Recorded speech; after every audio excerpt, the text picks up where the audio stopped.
This is Hannibal here from thehannibaltv.com. I'm just going to review a very interesting interview with Conrad Thompson that Eric Bischoff just did, talking about Bret Hart's continuous whining over the Bill Goldberg alleged reason why he had to quote unquote retire, even though he wrestled after that, despite taking a Lloyd's of London settlement related to that injury. Basically, and no one can really argue with this, Eric Bischoff says Bret Hart seems miserable every time we hear him, like there's a rain cloud over his head, and he's basically depressing. By the way, Bret Hart drew apparently less than 500 people to a recent event he put on at the Victoria Pavilion in Calgary that also featured Chris Masters, Enzo, and other WWE stars. So Bret Hart can't even draw 500 people in Calgary anymore. For a guy that calls himself a Canadian hero, acts like he never did anything wrong, where in his book, he admits to very much illegal drug use and very much cheating on his first wife. Constantly. Just read his book. But anyways, Eric Bischoff brought up a good point in this, that, and many people have said this, Bret Hart clearly has his hands up for that kick from Goldberg. He's aware it's coming. Eric says he's been knocked out from kicks to the head. I've taken a lot of stiff shots to the head, but in wrestling, if someone kicks you in the head, you put your hands up to absorb the impact and you bump fast.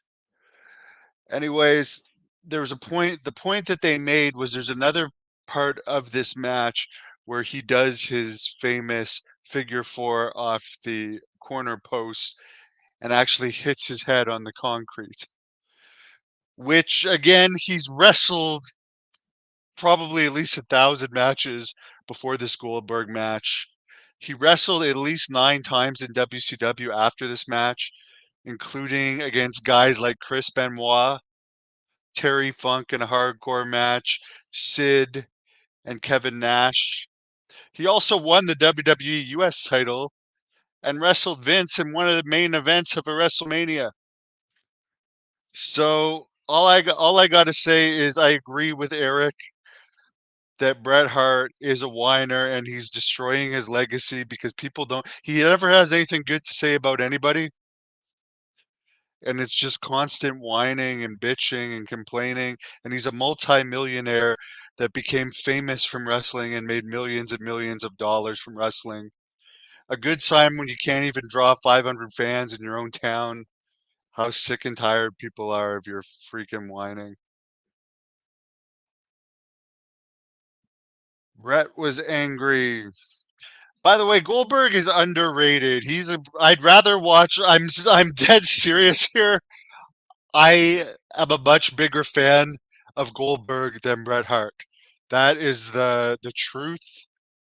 I always was a Goldberg fan. I like intensity, realism, and I'm not a fan of long matches.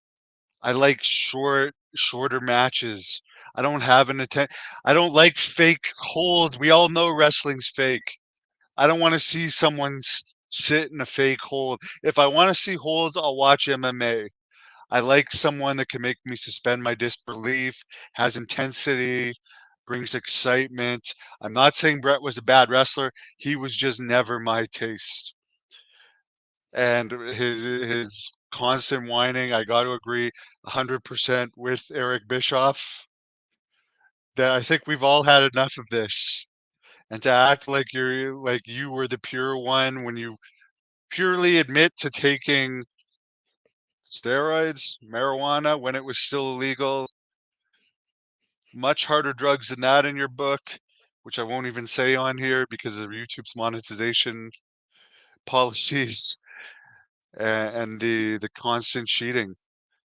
How can you act like you were this great family man when you continuously cheated on your wife? Like it's, y- I don't, I can't. You contradict yourself way too much.